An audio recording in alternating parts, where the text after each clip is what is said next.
Bonjour, bienvenue sur Florilège de lecture, je suis Marinella, je suis ravie de vous retrouver dans cette vidéo très spéciale puisque nous allons parler de la pile à lire du Black November 2025, comme vous l'avez vu, je présume, dans le titre de la miniature.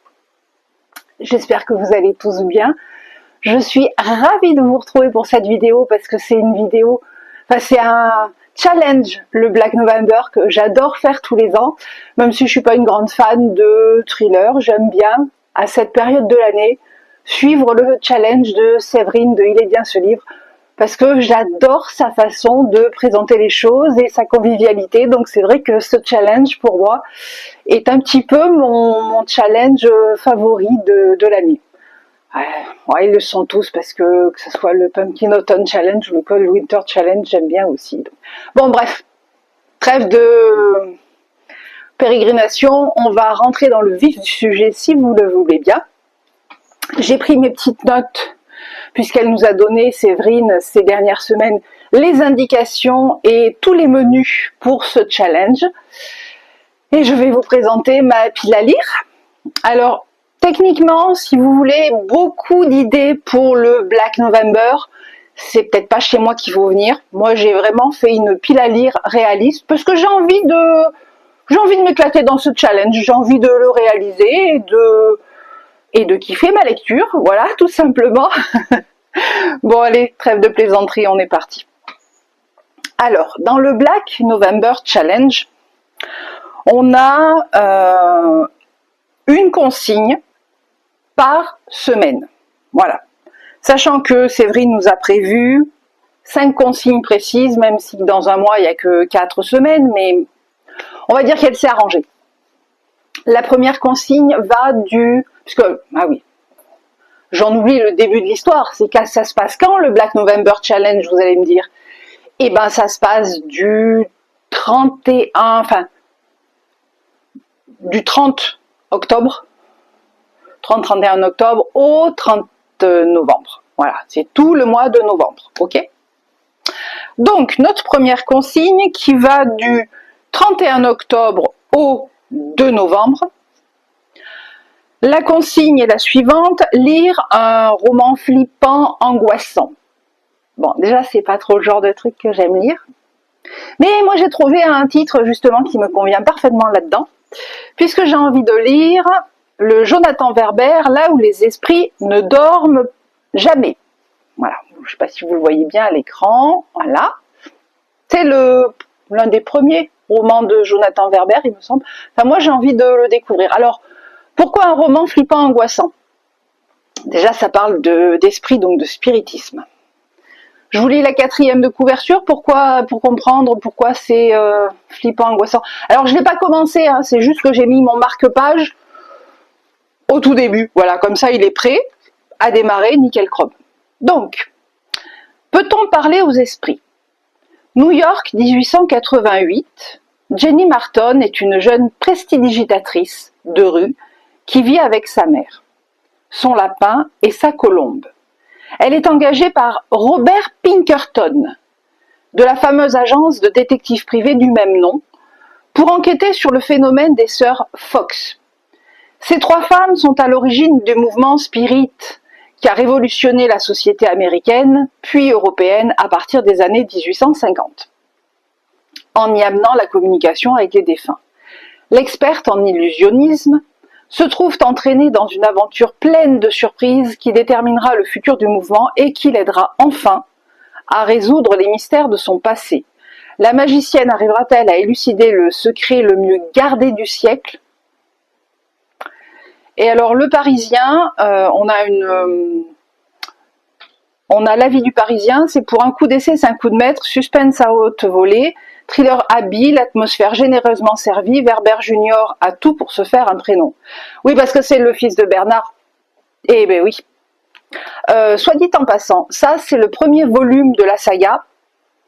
Et si je dis pas de bêtises, alors j'ai plus le titre en tête, parce que j'ai pas bien fait mon job, j'ai pas cherché l'information, parce que ça fait pas partie du challenge du Black November, mais le tome 2 vient de sortir aux éditions Charleston, toujours avec notre Jenny Marton, Donc, moi j'ai hâte de découvrir, franchement. Donc, je disais, j'en étais au moment de vous parler de ce livre. Et ce que vous ne savez pas, mais comme j'aime la transparence et j'aime bien être clair et net, je vous explique. J'ai tourné toute la vidéo, j'ai commencé à la visionner, et arrivé au moment où je vous parle de ce livre, et où je vais vous expliquer pourquoi pour moi il est frissonnant et angoissant, plus de son, off, mon micro m'a lâché. Voilà, voilà. Donc, deuxième prise, je vous explique pourquoi ce bouquin, pour moi, je l'ai mis dans cette pile à lire en tant que thriller frissonnant et angoissant, parce que moi, ça me fait flipper. Donc, je pense qu'on est bien dans le thème, voilà. Et j'ai hâte de découvrir cet auteur.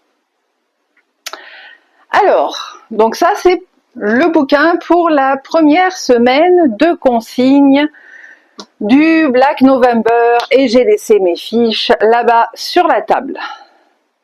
Ça va être super pratique. Bon, et ben je vais devoir faire en direct live de mémoire, c'est pas grave. Ceci étant dit, je ne vous ai pas expliqué ce que je fais avec ça sur la tête, mais je me suis dit que comme on était dans la vidéo du Black November et que Halloween c'est le 31 octobre, on est un peu dans le thème, donc j'avais envie de me faire plaisir et de mettre mon petit serre-tête araignée.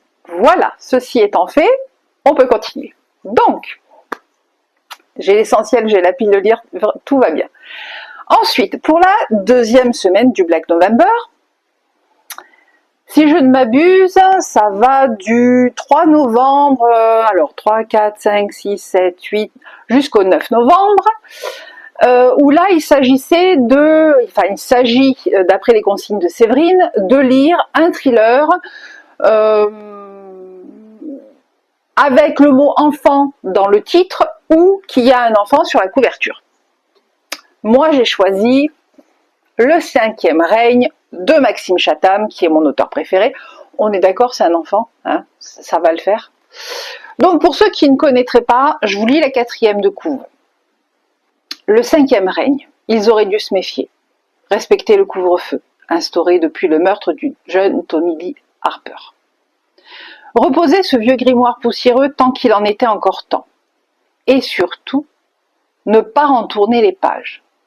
Sean le rêveur et sa bande vont devoir affronter le mal absolu. À Edgecombe, petite ville tranquille de Nouvelle-Angleterre, les éléments se déchaînent, les adolescents disparaissent et de mystérieux hommes au charisme effrayant font leur apparition. Et si ce livre maudit détenait la clé du plus effroyable mystère de l'humanité? Alors, moi, j'ai choisi ce bouquin parce que j'avais envie de lire à Maxime Chatham pour le Black November.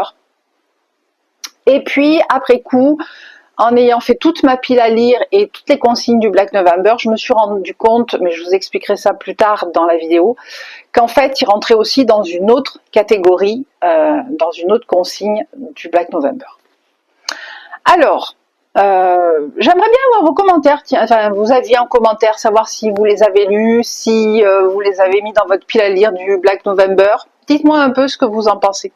Et surtout, vous commencez à connaître la chanson, hein, n'hésitez pas à liker, partager, commenter, vous abonner, faire grandir la chaîne, parce que nous, on a un challenge perso sur la chaîne, c'est de la faire grandir jusqu'à 200 abonnés, on va dire, d'ici fin décembre 2025.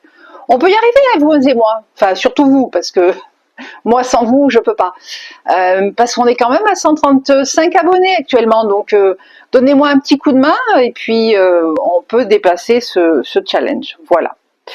Alors, ensuite, pour la 3e semaine du Black November 2025, dont je vous rappelle au passage, je vous mettrai en description de la vidéo le lien vers la vidéo de Séverine qui est relative à ce challenge,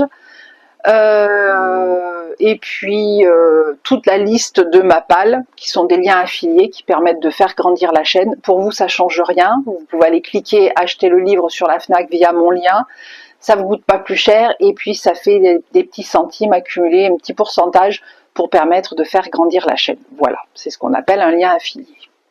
Donc je disais, 3e semaine du challenge.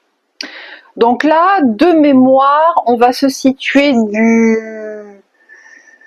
J'ai dit quoi? Du 7, 4, 5, 6, 7, 8, 9...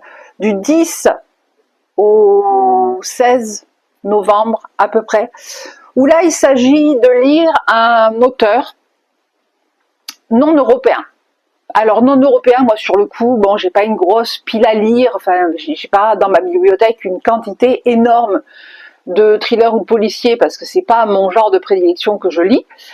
Et je me suis dit, un auteur non européen, ouais. Mais en fait, le continent américain, c'est non européen, donc j'ai trouvé, ouais, Robin Cook, Pandémie. Celui-là, j'avoue, ça fait un petit moment que je l'ai dans ma bibliothèque, dans ma pile à lire. Je crois que je l'ai acheté avant 2019-2020 et les événements que tout le monde connaît. Et comment vous dire que j'avais pas trop envie de le sortir depuis. Mais bon, je me dis que là, c'est l'occasion, c'est un thriller. C'est un auteur non européen, donc on est parti, je vous lis la 4e de couverture. Alors, dans le métro de New York, une jeune femme, apparemment en bonne santé, est prise de violents frissons et commence à suffoquer. Elle décède à son arrivée à l'hôpital. Elle aurait succombé à un mystérieux virus, une hypothèse aussitôt confirmée par des décès similaires dans les jours qui suivent. La tension monte alors d'un cran. Tandis que la peur déferle sur la ville, le médecin légiste Jack Stapleton découvre effaré qu'il ne s'agirait pas d'un seul mais de plusieurs virus non identifiés. Il n'est pas au bout de ses surprises, une technique récemment mise au point permettrait de les éradiquer tous, et si ce n'était pas seulement les virus qu'il fallait stopper, mais celui ou ceux qui ont intérêt à les répandre. Une plongée au cœur du cauchemar que pourraient représenter les techniques de génie génétique si elles étaient entre les mains malveillantes. Alors celui-là, honnêtement, vous savez que je suis pas fan de lire les 4e de couverture, et j'avoue qu'avec ce bouquin-là, j'ai un doute.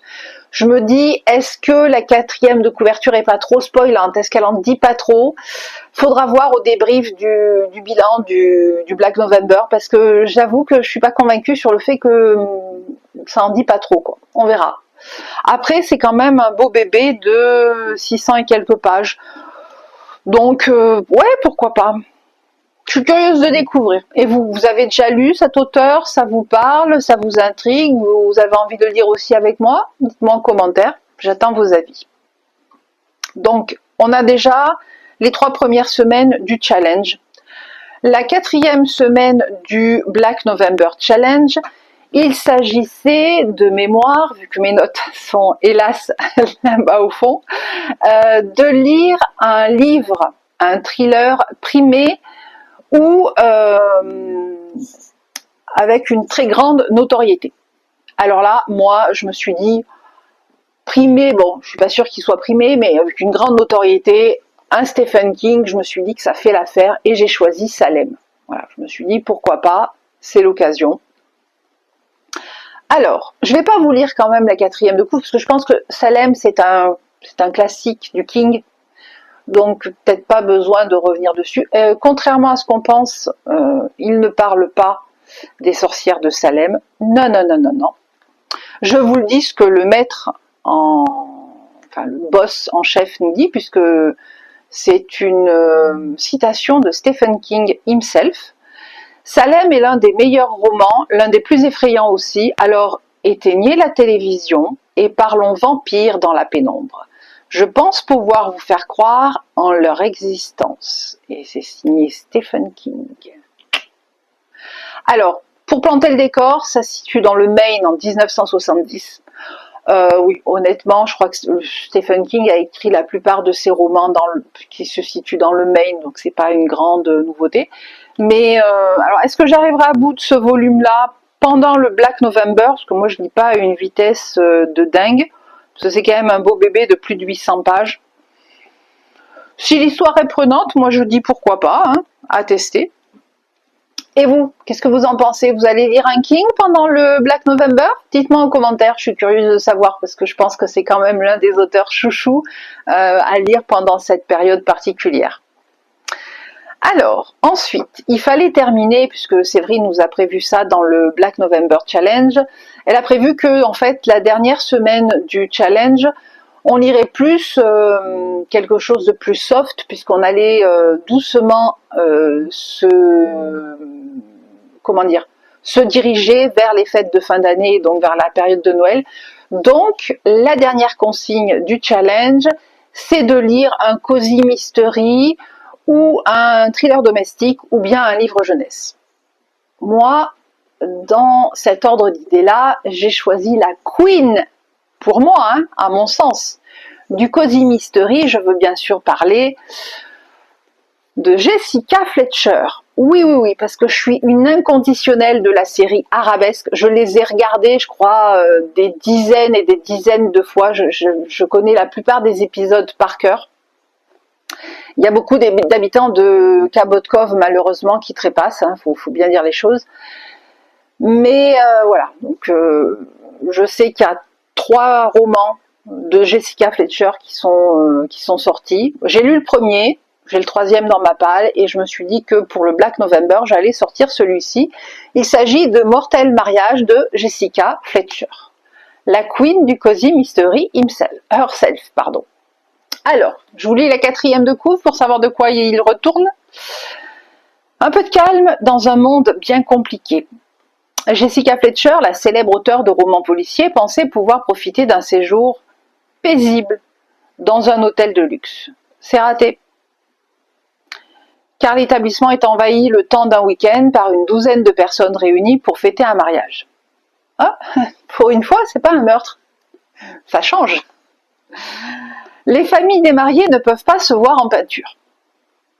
Le futur époux se fait attendre et pour ne rien arranger, une tempête de neige s'abat subitement et confine les invités dans l'hôtel. Jessica a l'impression de se retrouver dans une véritable cocotte minute qui mijote et ne demande qu'à exploser. Son intuition ne la trompe pas, la mère de la mariée s'écroule, empoisonnée en plein milieu du repas. Jessica doit découvrir ce qui se trame dans cet hôtel, car un meurtrier s'est invité à la fête et il semble vouloir éliminer les invités un par un. Bouclez vos ceintures et embarquez avec Jessica Fletcher, un coup de maître. Ça, c'est pas moi qui le dis, c'est Lisa Garner. Mais ouais, moi je veux bien. Moi je pense que celui-là, dans ma pile du Black November, je pense qu'il va pas rester longtemps. Ouais, je le lirai dans la dernière semaine. Je vais suivre les consignes à la lettre, histoire de finir avec quelque chose de cocooning et de tout doux.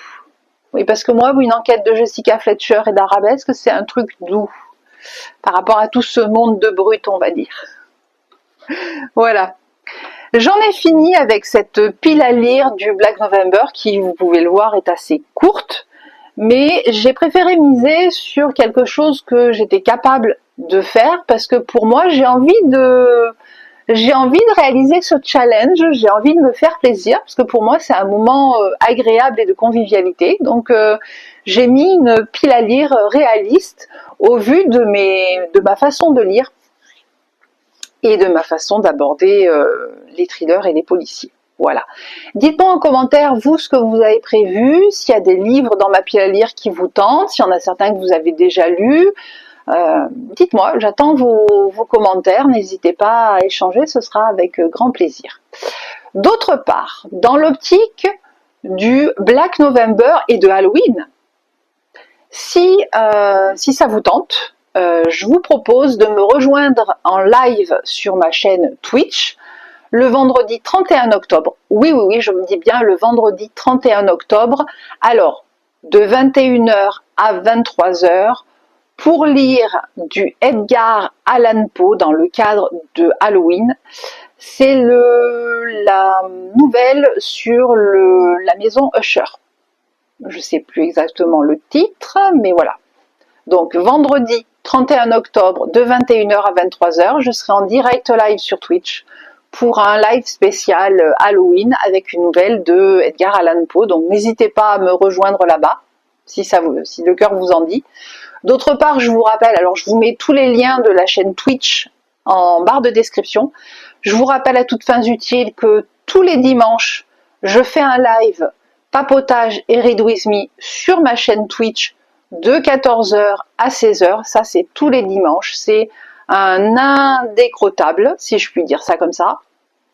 Et une fois par semaine, par contre, alors là, la date est moins fixe, il faut aller voir le planning de ma chaîne, mais je fais un fil rouge sur Les Misérables de Victor Hugo. Voilà. À toutes fins utiles, la semaine prochaine, le live sur Les Misérables sera le lundi de mémoire de 16h à 17h, mais n'hésitez pas à aller jeter un coup d'œil, donc lundi 27. Quoi vous dire d'autre? J'espère que vous allez passer un excellent Black November Challenge. N'hésitez pas à me faire part en commentaire de ce que vous avez prévu, ce que vous avez déjà lu ou peut-être d'autres suggestions. Voilà, on ne sait jamais. Nous, on va se retrouver sur cette chaîne dimanche prochain pour une nouvelle vidéo.